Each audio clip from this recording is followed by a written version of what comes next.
I am a multilingual learner and I am also a neurodivergent person, meaning that I have ADHD and dyslexia. Advice I'd have for teachers is to be accommodating. Everyone's brains are different, everyone learns differently, and you really don't know what's going on in their lives that could be impacting the way that they read.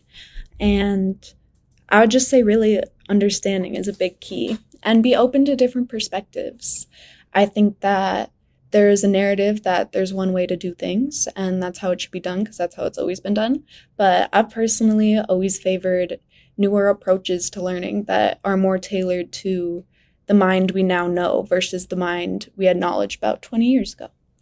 And the most important thing I would say is that there's more than one way to understand text and to make learning and understanding, because I would often have a different train of thoughts getting to the end result answer that the teacher was looking for than my classmates would, but we still all got to the same answer. It's just there was different ways to do it. And I think that's so important because we are all individuals and that's how learning is as well. And it's just good to respect different forms of thinking.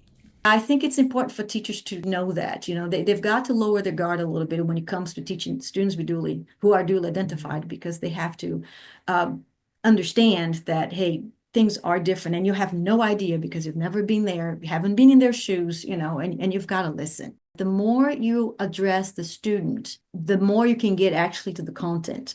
The fact that they have to have that space to process not just the information that was provided to them, not just the text structure or language used, but, or like I said, the academic part, but I want them to see, okay, that story, how does that, resonate with you as a human? It was really neat because there was an occupational therapist who shared feedback after my presentation and said, "Oh my gosh, you have lit a fire in me. I'm gonna work on like recipes from home. Like that's what we're gonna do rather than making some mac and cheese or whatever for like the special education activity, right? That we're that like the life skills that we're trying to teach. Like let's teach cultural foods." Encouraging people to think outside the box is really important. I've had speech pathologists tell me like, no, I can't do anything with that other language. And I'm like, no, no, no. It's not that you can't, like, you actually have to.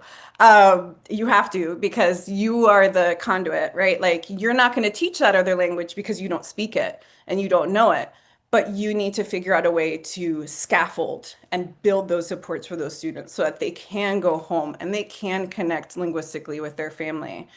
So I think that finding ways to supporting students' identities, to letting them be seen, right? Thinking about all of the resources that are available around culturally responsive teaching, about creating a classroom environment where that student's home language can be seen in print, where that student themselves can like see people that look like them, represented in books, represented in pictures, thinking about media, thinking about interests, right? I had in a recent professional development, I had mentioned like, wow, what a great time to start planning for the World Cup, right?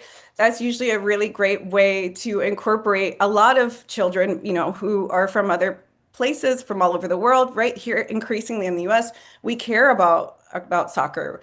Well, it's a way of like highlighting different countries, highlighting different languages. One last note that I would like to include is to make sure that your students understand if they are having struggles or difficulties, it is not a fault in their character or in their intelligence or anything like that. You can be very intelligent and have a learning disability and things like that. And I think it's so important to reinforce that idea because that idea was not enforced in me and I hid what I thought my weakness was, which really turned out to be my strength. We would like to thank Marcella Corman, Ludmila Davison, and Desi Pena, who graciously shared their time and voice. We appreciate you.